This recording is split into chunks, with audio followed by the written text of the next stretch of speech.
Hey guys, it's Cece, and today I am here to tell you how to find out about queer books. So I want to say thank you to my lovely patrons because they chose this as the June video that they most wanted me to film. I've wanted to do a video like this for a while because I think it's really important to know what resources are out there to make it as easy as possible for everyone to have access to queer titles. Something I work very hard on is using all of these resources and condensing them wherever I can so that I can provide as much information as possible to people who need it, but I also want you to all know about the resources that I use so that you can stay up to date on what's happening, new releases, older releases, just finding a diverse range of information that is going to be useful to you. So today I'm going to be telling you the different types of resources that I use, some important people that you should be following, some websites that you should keep an eye on, all that kind of stuff. Very simple video, just one that I think is going to be useful for all of you. So here is a video about the resources I use and the resources you can use to find out about queer books. So the first thing that I want to talk about is some important websites that you should be following. Everything I discuss I will be linking in the description below, so that is going to be the most important part of this video, the description. I'm linking everything so that you can have easy access to find it all. So first I want to talk about two websites that I use most commonly, and those are YA Pride and LGBTQ Reads. YA Pride used to be called Gay YA, and it was started by V. It's run by a lot of really great people, and the name was changed later on to YA Pride to be more inclusive as the book community got more inclusive. It's an incredible resource for master post recommendations lists. There are a lot of great interviews. There are some fantastic posts in general. When I started my channel, this was my most commonly used resource. I absolutely love it, and I still love so much of what they post. In fact, even in my Own Voices Transspec recommendations video that I did recently, I was still linking to posts from that site in the description. LGBTQ Reads is run by another one of the most relevant people in the queer bookish community, Dahlia Adler. What I love about this website is that it is not limited to YA. A lot of the times YA Pride is, because of the title, limited to YA, which is fantastic, but LGBTQ Reads extends beyond that. Dahlia recommends so many incredible books, and her Tumblr recommendations are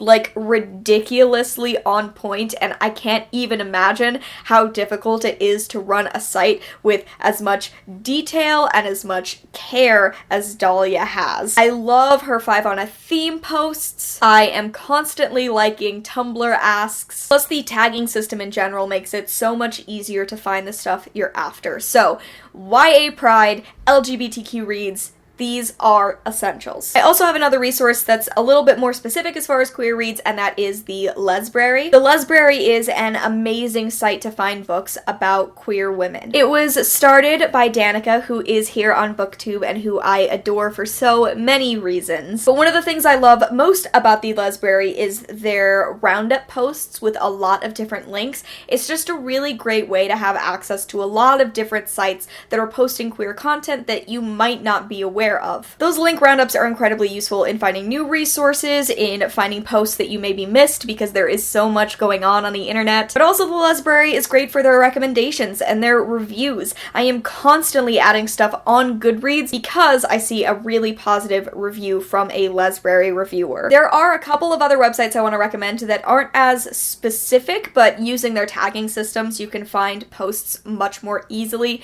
The first is BookRiot. They have a really great LGBTQ archive that I use a lot. In general, I love BookRiot because I love the content that they produce, but if you go into their archive, there are great discussion posts, there are recommendation posts, there are new release roundups. Some of the most diverse titles that I found have been because of BookRiot articles. Yes, they write stuff about recommending queer books, but they also seek out titles by people of color, by disabled folks. If you go through that tag, you can just find such a wide range of experiences. The other one I want to recommend is the Barnes & Noble teen blog. Again, this isn't one dedicated to queer books, but it is dedicated to books. So if you go into their LGBTQ tag, there are a lot of great posts, a lot of them also by Dahlia Adler. I so rely on her anticipated releases posts that happen every now and then. I constantly read through them, refer back to them. They are well researched, well written, and there are so many posts besides that about older books, about newer books. Barnes & Noble Teen as a blog does a really great job covering diverse titles in general, but especially queer books. The other two websites I want to recommend are even more scarce in finding these titles, but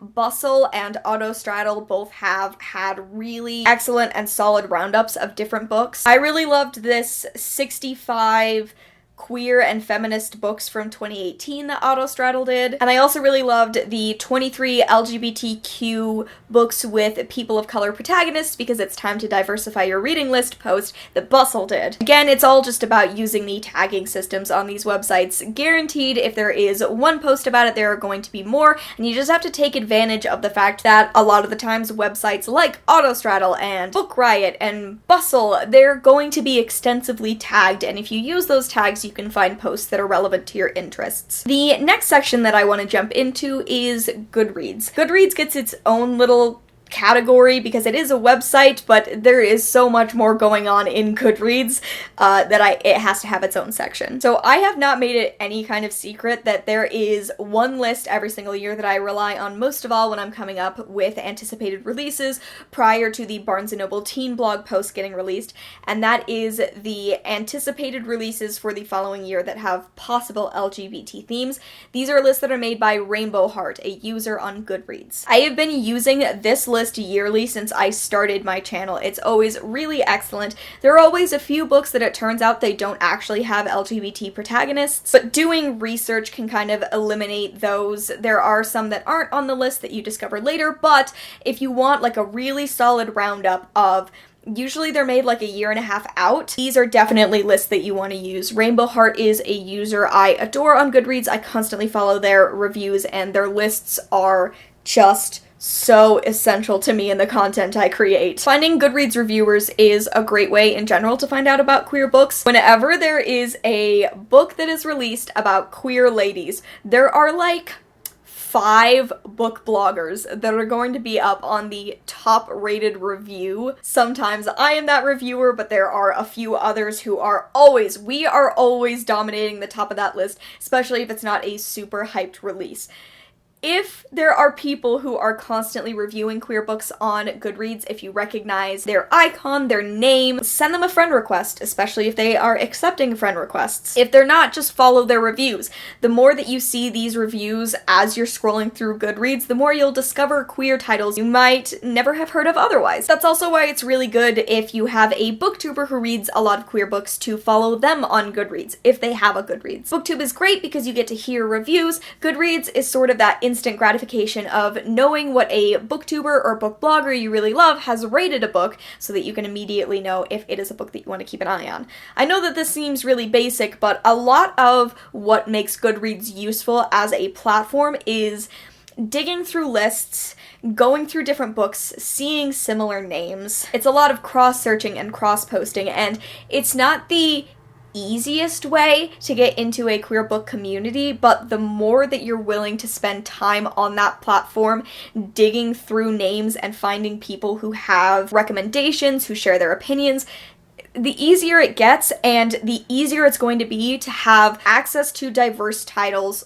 all the time. One of the biggest things that's changed about my personal reading is that initially when I started BookTube, reading diversely took a lot of work because it meant a lot of research. But the more that I diversified the people whose reviews I was following, the easier it was because all of a sudden I was adding all of these books that covered such a wide range of experiences, and I didn't have to necessarily do that intense research anymore. It became natural and normalized to be reading from so many different viewpoints. If you ever hear me advocating for reading more diversely, that is my end goal. My end goal is always to make sure that a person's TBR is so naturally diverse that they don't have to set aside a week to read diverse titles. They can just constantly be reading diversely closely because those are the books that they are being told about. Other thing that's really useful with Goodreads are lists and groups. So groups, there are a few different ones that you can try to search through and join. Usually they are book clubs. Start digging through Goodreads groups and you'll find a lot of different groups that are dedicated to reading LGBTQIA+ titles. And like I said, the other thing that I use most is lists. Lists are what I use to create my anticipated releases videos at the beginning of the year and around this mid-year time, but they're useful for a lot of other things too. The thing I would recommend most with Goodreads lists is to find a book that maybe isn't as well known that you really loved. So for example, a book that I used to use a bunch was Juliet Takes a Breath because it is a book about a queer woman of color. It's not from a big press, but it is something that queer women love. Then you scroll down a little bit on the Goodreads page and there is a section called lists that have this book. If you click on that, it's going to open up a bunch of lists where people have included a book like Juliet Takes a Breath. Most likely you'll find lists with queer women of color as main characters, underrated queer YA, that kind of thing. When you have access to those lists, it opens up the doorway to so many other books that you can discover. Like I said, I do this a lot when I'm planning my anticipated releases videos because I create a list just going through and skimming, figuring out what I'm interested in, but then I start going through cross-posted lists. That way, I'm not just focusing on one type of identity. I have a resource that I really love for LGBTQIA+ YA books, but if you dig into some of those lesser known books on that list, you can find access to queer debuts, books being released this year by authors of color. Like I said, a lot of Goodreads is difficult because it is not incredibly user-friendly to use. That was a terrible sentence. But the information is there if you know how to search for it. Okay, next I'm going to talk about people that you should be following. Because the biggest way that I find out about books just on a day-to-day basis is by following a lot of people on Twitter, on YouTube, on Instagram, on Goodreads, who constantly read queer books. I know I've said her name about 1,000,000 times in this video already, but Dahlia Adler is absolutely one of those people. She is guaranteed to know more than so many other people about queer YA specifically, but queer releases just in general. It's good to follow her on the platforms she writes for, but if you follow her, for example, on Twitter or Instagram, you're gonna find other titles that you didn't know existed. I have found a few queer books through her Instagram because she gets sent a lot of queer arcs and uploads photos, and sometimes I don't know what those books are. I didn't know they were gay until Dahlia told me. Corey Alexander is another really excellent resource. Their Twitter is great because they constantly post recommendation lists, but they also have a book blog that I find incredibly useful. A resource that I'm constantly recommending is Trans Spectrum Books reviewed by Trans Spectrum reviewers. I use that all the time, I recommend it all the time, and that was put together by Corey. That is a great list to use because not only do you have easy access to own voice reviews, but you also have a list of books about trans spectrum folks. So I highly recommend you use that. Also, hey, you're watching my channel. Are you watching other queer booktubers? Are you watching queer booktubers who are not white, who are not cis? I do what I can to discuss, to review, to promote, but mine is not the only voice, and it is definitely not a voice that should be talking over others. I'm constantly recommending queer booktubers I'm obsessed with. You know that I have gone on and on about Adriana from Perpetual Pages, who makes like my favorite content on BookTube. Ka from the channel X Reading Solace X is another one that I recommend all the time because they make really lovely videos. Their reviews are fantastic, their recommendations are fantastic. I'm obsessed with Jessie from Bow Ties and Books. I recently recommended one of their videos in my Ace and Aerospec book recommendations. Their discussion videos are really excellent, and that's why I recommended that book about how BookTube's really bad at pride. They're such a lovely, bubbly human, and I definitely encourage you to check out their other videos as well. I did a recommendations post last Pride about queer booktubers you should definitely be following, so please, I'm gonna leave that linked in the description, check that out. I also recently did a couple of Twitter threads about Transpec, Aspec, and Aerospec like booktubers and book bloggers. Those will be linked in the description below. Just diversify the voices who are recommending books to you. There are also book bloggers. I don't know quite as much about finding book bloggers across the internet. I sort of just wind up following people on Twitter who are creating a lot of reviews, and that's how I discovered their book blogs. But I do want to recommend a few of my favorites that talk about queer books fairly often. There is Word Wonders, who is amazing. I've loved her blog for ages, and she recently started a BookTube channel as well. The Book Deviant is absolutely fantastic. Ace of Bens constantly has great discussions and recommendations, and I loved